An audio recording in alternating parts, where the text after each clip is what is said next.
মানে বেশি বেশি করে করা নয়, বরং যতটুকু প্রয়োজন ততটুকু করাই গুরুত্বপূর্ণ। প্রকৃতিকে ধ্বংস করে নয়, বরং সঙ্গে করেই এগোতে পারি আমরা। প্রকৃতি বা প্রাণীর ওপর কর্তৃত্ব ফলানো নয়, বরং সহাবস্থানই জরুরি। আমাদের সকলের জন্য প্রয়োজন এমনই ভারসাম্যপূর্ণ সম্পর্কের এক পৃথিবী। নমস্কার, ইকো ইন্ডিয়ার আজকের পর্বে আপনাদের সকলকে স্বাগত জানাচ্ছি আমি দেবী সাহা। এই পর্বে আমরা দেখা করেছি পরিবেশের কঠিন চ্যালেঞ্জের মুখোমুখি কিছু মানুষের সঙ্গে। বার্লিনে পায়রার সংখ্যা বাড়ায় তৈরি হচ্ছে নানান সংকট। পায়রাদের জন্য তৈরি বিশেষ ঘর আশ্রয়ের পাশাপাশি তাদের সংখ্যা নিয়ন্ত্রণে ভূমিকা রাখছে। এবং বন্যা ও সমুদ্রে তলিয়ে যাওয়ার ঝুঁকিতে জাকার্তা। পরিস্থিতির সঙ্গে মানিয়ে নিতে সেখানকার বাসিন্দারা সৃজনশীল উপায় খুঁজছেন। মুম্বাইয়ে সর্বত্র এদের দেখা মেলে। শহরের কেন্দ্রে, ব্যালকনিতে, ছাদে কিংবা রাস্তায় ছুটে চলা যানবাহনের ফাঁকে। অনেকের জন্যই এরা বিরক্তির কারণ। বলছি শহুরে পায়রাদের কথা। মুম্বাইয়ের এই পায়রারা যে শুধুমাত্র বিরক্তির উদ্রেক করছে তা কিন্তু নয়, বরং নাগরিকদের স্বাস্থ্যকেও গুরুতর ঝুঁকির মুখে ফেলছে। এই সমস্যার সমাধান তাহলে কি? শুরুটা সামান্য পায়রার পালক থেকে। ছোটবেলায় আমি পায়রার পালক নিয়ে খেলতাম। নিচে নেমে সেই পালক দিয়ে কলম বানাতাম। এটাই আমার সবথেকে পছন্দের অবসর কাটানোর উপায় ছিল। আমি কখনো ভাবিনি এই সাধারণ পালক আমার জীবনে বহুদিন ধরে এত বড় সমস্যা তৈরি করবে। এই অ্যালার্জির জন্য স্কুলে খেলতে পারতাম না, অনেক কিছুই করতে পারতাম না। নব্যদিশা আর তার মা এখন মুম্বইয়ের একটি বহুতল আবাসনে থাকেন। পায়রার প্রবেশ আটকাতে তারা জাল দিয়ে ঘরের জানলা ও বারান্দা ঘিরে রেখেছেন। নব্যদিশা বহু বছর ধরে পায়রার কারণে ভয়ঙ্কর অ্যালার্জিতে ভুগছেন। আমরা তখন একটা পুরনো আবাসনে থাকতাম। সেখানে চারপাশে ধুলো, ইঁদুর আর পায়রা ছিল। তখনও বুঝিনি এটা কত বড় সমস্যা। নব্যদিশার বয়স যখন 5 বছর হলো, তখন সব অ্যালার্জি চরম মাত্রায় দেখা দিল। তার ত্বকের অ্যালার্জি ও গ্যাস্ট্রিক অ্যালার্জি দেখা দিল। আমরা আশ্চর্য হয়েছিলাম দেখে যে পায়রার পালক, বিষ্ঠা আর অন্যান্য কিছু জিনিসে সে +3 মাত্রা পর্যন্ত সংবেদনশীল।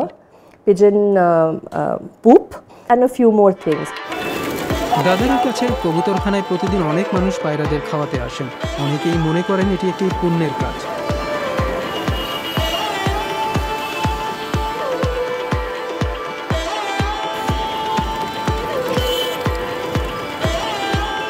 ব্যবসায়ী ব্রজলাল জৈন কয়েক দশক ধরে পায়রাদের খাওয়াচ্ছেন।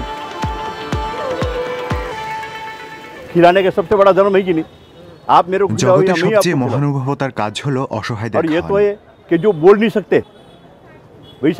কুকুর, বিড়াল, পায়রা এরা অসহায় প্রাণী, তাই তাদের খাওয়ানো মহৎ কাজ। কিন্তু চিকিৎসকরা বলছেন এই অসহায় পায়রাদের থেকেই ভয়ানক ফুসফুসের রোগ হতে পারে। Hypersensitive pneumonitis is a type of ILD, that is interstitial lung disease, and it has been directly related to the exposure to pigeon dust, pigeon droppings, and pigeon feathers.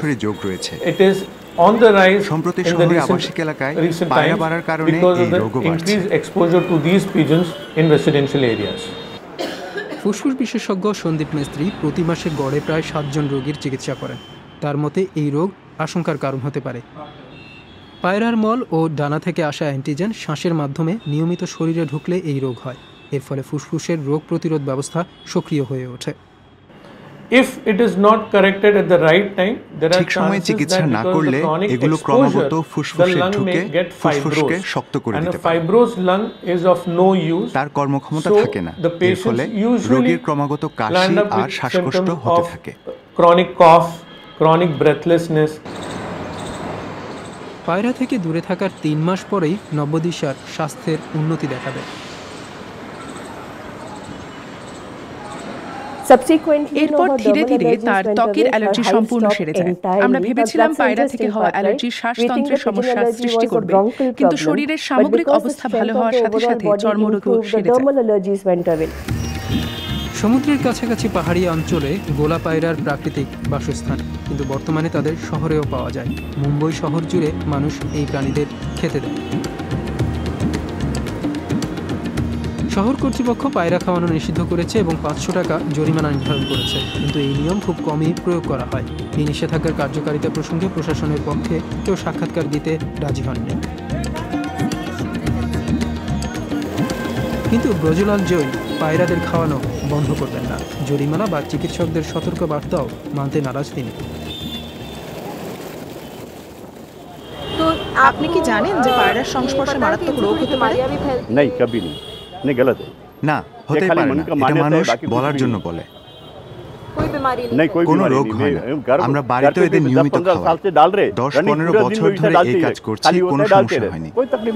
Basically feeding pigeon ভারতে পায়রা খাওয়ানোর কাজকে মূলত ধর্মীয় বিশ্বাস ও ঐতিহ্যের অংশ হিসেবে দেখা হয়। তাই এটা তাদের কাছে খুবই ব্যক্তিগত বিষয় হয়ে দাঁড়ায়।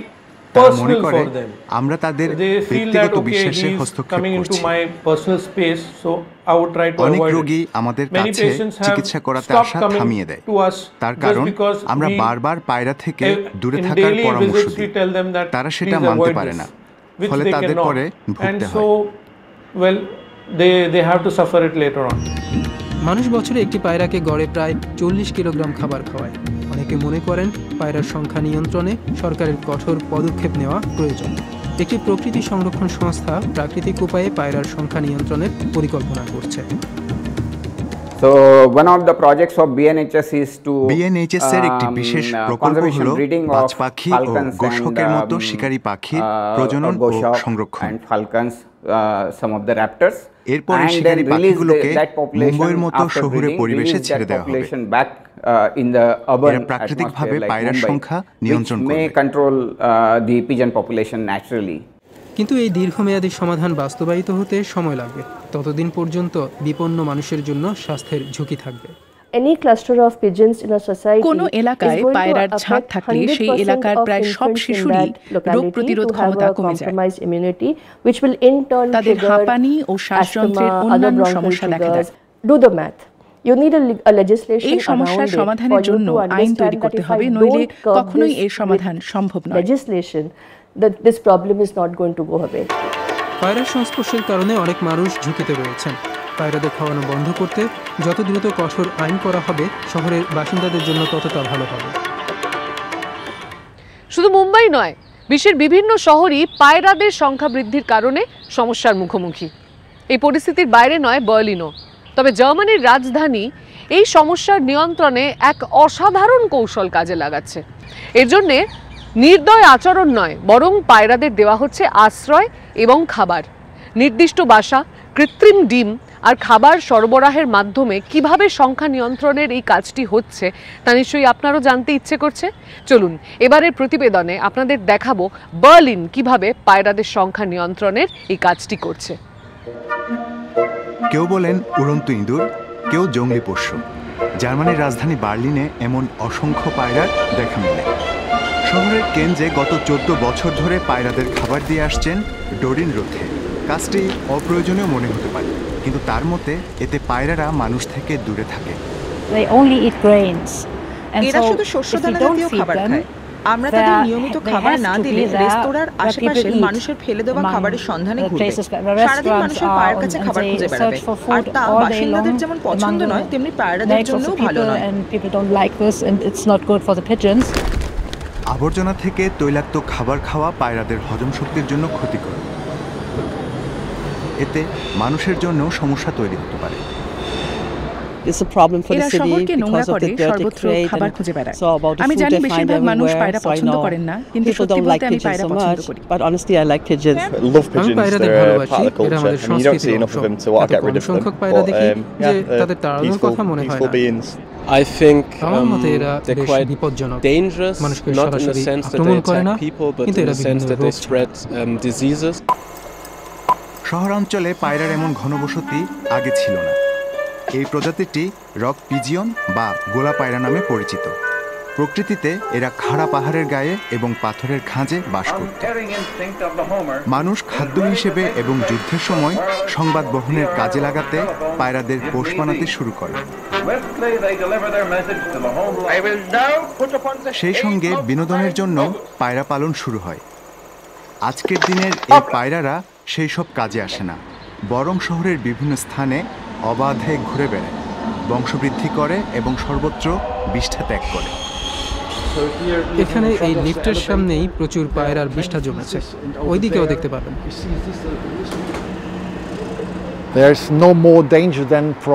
অন্য কোনো সাধারণ বন্য পাখির তুলনায় এরা বেশি বিপজ্জনক নয়, কিন্তু এই বিষ্ঠা জমতে থাকলে সেখানে সালমোনেলার মতো ক্ষতিকর ব্যাকটেরিয়া জন্ম নিতে পারে, যা মানুষ এবং অন্যান্য প্রাণীর জন্য সমস্যা তৈরি করতে পারে। শহরাঞ্চলে পায়রার সংখ্যা নিয়ন্ত্রণ করা একটি জটিল সমস্যা। একটি সমাধান হচ্ছে খোলা জায়গায় বিশেষ ধরনের কাঁটা তার ও জাল লাগানো। এই জঙ্গলি পায়রাগুলো নিয়ন্ত্রণ করা মোটেই সহজ কাজ নয়, কারণ আগে তাদের নাগাল পেতে হবে এবং তাদের প্রজনন নিয়ন্ত্রণ করতে হবে। বিশেষ ধরনের পায়রা ঘর এই কাজের জন্য সবচেয়ে উপযুক্ত বলে প্রমাণিত। পায়রাদের জন্য তৈরি ঘরগুলোতে আশ্চর্য সব ঘটনা ঘটে। এখানে পায়রারা একজোট হতে পারে, খেতে ও বাসা বাঁধতে পারে। ডোরিন রোথে জায়গাটি দেখাশোনা করেন। পায়রাদের জন্য শহরে এমন 3টি স্থান রয়েছে। এটি অবস্থিত বড় একটি রেলওয়ে স্টেশনের কাছে। আহত পায়রাদেরও এখানে আনা হয়। প্রথমে তাদের আলাদা খাঁচায় রাখা হয়, পরে তাদের অন্য পায়রাদের সঙ্গে রাখা হয়। পায়রারা সাধারণত একসঙ্গের সাথে আজীবন কাটায়। এই ঘরটি প্রাথমিকভাবে 120 জোড়া পায়রার কথা ভেবে বানানো হলেও তার চেয়েও বেশি এখানে রয়েছে। তাদের প্রাকৃতিক বাসস্থানের সঙ্গে মিল রেখেই এই সরু দাঁড়গুলো বসানো হয়েছে। শিকারী পাখিদের বিভ্রান্ত করা এবং ভয় দেখানোর জন্য ডানার নিচের অংশে গোলাপি রং স্প্রে করা হয়েছে। বিশেষ এই ঘর শুধু পায়রাদের রাস্তা থেকে দূরে রাখতেই নয়, খাবারের লোভে তারা এখানে আসে, এরপর স্থায়ীভাবে থাকা শুরু করে। পায়রারা বছর জুড়ে কয়েক সপ্তাহ অন্তর 2টি করে ডিম পারে। সংখ্যা নিয়ন্ত্রণে স্বেচ্ছাসেবীরা আসল ডিমের জায়গায় কৃত্রিম ডিম রেখে দেন। আমি পায়রার বাসা থেকে আসল ডিমটি বের করে নিই, এরপর এই কৃত্রিম ডিমগুলো সেখানে রেখে দিই। এই প্রচেষ্টা পায়রার সংখ্যার তুলনায় খুবই সামান্য। আমরা দেখতে পাচ্ছি রেল স্টেশন এলাকায় পায়রার সংখ্যা উল্লেখযোগ্য হারে কমেছে, কিন্তু এই সংখ্যা প্রকৃতপক্ষে কমানো তখনই সম্ভব হবে যখন পায়রার এমন পর্যাপ্ত সংখ্যক ঘর থাকবে। জার্মানির বিভিন্ন শহরে পায়রার সংখ্যা নিয়ন্ত্রণের জন্য নানা পদ্ধতি পরীক্ষা করা হচ্ছে, কিন্তু এখন পর্যন্ত কোনো নিখুঁত সমাধান পাওয়া যায়নি। বন্যার জলে বাড়িঘর তলিয়ে যাওয়া এবং সমুদ্র এগিয়ে আসবার আতঙ্কের মধ্যে বসবাস করছেন জাকার্তার মানুষ। নিত্যদিন এমন চ্যালেঞ্জের বিরুদ্ধে লড়াই করছেন যারা, ভবিষ্যৎ নিয়ে তারা কতটাই বা স্বপ্ন দেখতে পারেন। সমুদ্রপৃষ্ঠের উচ্চতা বৃদ্ধি, ভূগর্ভস্থ জলের ব্যবহার আর অপরিকল্পিতভাবে পরিকাঠামো নির্মাণের কারণে চরম সংকটের মুখোমুখি ইন্দোনেশিয়ার রাজধানী। এর বাইরে নয় ভারতেরও কিছু শহর। তবে জাকার্তার বাসিন্দারা নিজস্ব উপায়ে এই সমস্যার সমাধানের চেষ্টা করছেন। ইন্দোনেশিয়ার রাজধানী জাকার্তায় সবসময়ই বন্যার আশঙ্কা থাকে। 2050 সালের মধ্যে উত্তর জাকার্তার 90% এলাকা স্থায়ীভাবে জলের তলায় চলে যেতে পারে। সুসি সুসান্তি ও তার পরিবারের জন্য এটি প্রতিদিনের দুশ্চিন্তার বিষয়। তাদের বাসস্থান সমুদ্রের ঠিক পাশেই অবস্থিত। আমি এখানে আমার স্বামী, মা, সন্তান ও ছোট ভাই বোনকে নিয়ে থাকি। আমি ব্যবসা করি আর আমার স্বামী নুন দিয়ে সংরক্ষিত মাছ পরিবহন করেন। বন্যার আতঙ্ক আমাদের জন্য ক্লান্তিকর হয়ে উঠেছে। বাড়ির ভেতরে ঢুকে পড়া বন্যার জলে আমাদের সন্তান ডুবে যেতে পারে এমন ভয়ের মধ্যেই থাকি আমরা।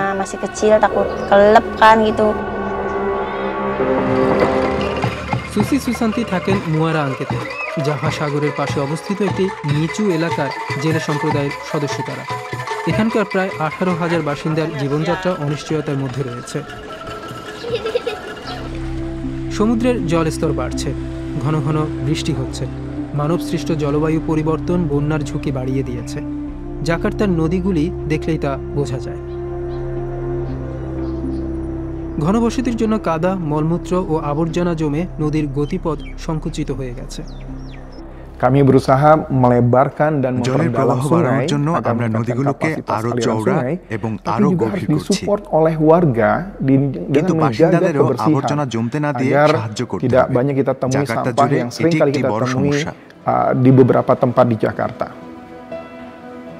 ভূমিধস বন্যার ঝুঁকি আরো বাড়িয়ে দিয়েছে। বহুতল ভবনগুলিতে জলের ব্যবহার অনেক বেশি। সরকারি জল সরবরাহ ব্যবস্থা কম থাকায় জাকার্তাবাসী কূপ খুঁড়ে ভূগর্ভস্থ জল তুলছে। এর ফলে জমি বছরে 10 সেন্টিমিটার পর্যন্ত বসে যাচ্ছে। Jadi penyebab penyedot শুধু air tanah সাধারণ itu bukan বাসিন্দারাই cuma warga tapi juga জল pabrik. উত্তোলন করে না, Karena কারখানাগুলো গভীর mereka থেকে জল menyedot air তুলছে। tanah dalam. এই Jadi কাজটি itu kalau নিয়ন্ত্রণ yang করে বন্ধ seperti itu করতে harus হবে। diregulasi dan di stop. উত্তর জাকার্তায় সমুদ্রের জল ঠেকানোর জন্য সরকার একটি বাঁধ নির্মাণ করছে। পরিকল্পিত 39 কিলোমিটারের মধ্যে 23 কিলোমিটারের কাজ সম্পন্ন হয়েছে, কিন্তু কিছু অংশে ইতিমধ্যেই জল চুইয়ে পড়ছে।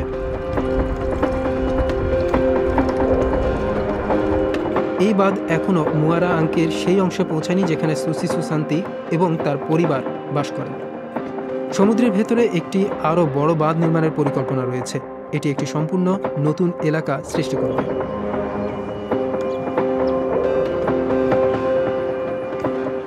এখন পর্যন্ত জলাধার, বাঁধ এবং পাম্পের একটি নেটওয়ার্ক সমুদ্রের জল এবং উপচে পড়া নদীর বন্যা নিয়ন্ত্রণ করছে।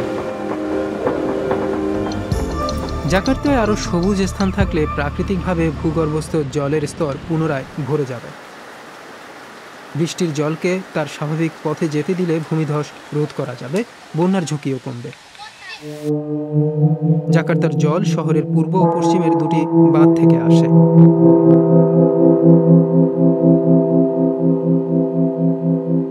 স্থানীয় সব পক্ষের সঙ্গে একটি চুক্তি হয়েছে। এর ফলে জাকার্তায় বাড়তি জলের সরবরাহ নিশ্চিত হবে। Saat ini di wilayah Jakarta telah terlayani 66% এলাকায় বিশুদ্ধ জল wilayah পৌঁছেছে। Jakarta telah terlayani 2030 সালের মধ্যে আমরা তা শতভাগ করতে চাই। depan এই জল sampai কোথা dengan থেকে আসবে? target এটি di আসবে tahun জাটিলুহুর 2030 এবং কারিয়ান diharapkan বাঁধ sudah থেকে। mencapai 100%. প্রতি সেকেন্ডে সেগুলো 7200 upaya লিটার dari জল mana? সরবরাহ Air dari করবে। Jatiluhur dan Karian এই জল akan menambah জাকার্তায় এনে যেসব 7.200 এলাকায় এখনো liter জল per পৌঁছায়নি detik akan datang সেখানে ke বিতরণ করা Jakarta হবে। dan disebar sesuai dengan area yang belum terlayani. তারপরও কিছু এলাকা বন্যাপ্রবণ থাকবে। মানুষ তার সঙ্গে খাপ খাইয়ে নিতে শুরু করেছে। উত্তর জাকার্তার কাম্পুং আকুরিয়ামের এই বন্যা প্রতিরোধী স্তম্ভযুক্ত বাড়িগুলি এর উদাহরণ। এই আধুনিক অ্যাপার্টমেন্ট কমপ্লেক্স মুয়ারা আঙ্কের আশেপাশের এলাকার জন্য একটি মডেল হতে পারে। এমনকি এটি সুসি সুশান্তি এবং তার পরিবারের জন্য একটি নিরাপদ বাসস্থান হতে পারে। কাম্পুং আকুরিয়াম মূলত একটি অস্থায়ী বস্তি ছিল। সরকার তা 10 বছর আগে ভেঙে দেয়। কাম্পুং আকুরিয়ামের বাসিন্দারা উচ্ছেদের বিরুদ্ধে প্রতিবাদ করলে এলিসা সুতানুজায়া এবং তার দল একটি সমঝোতা করতে সাহায্য করে।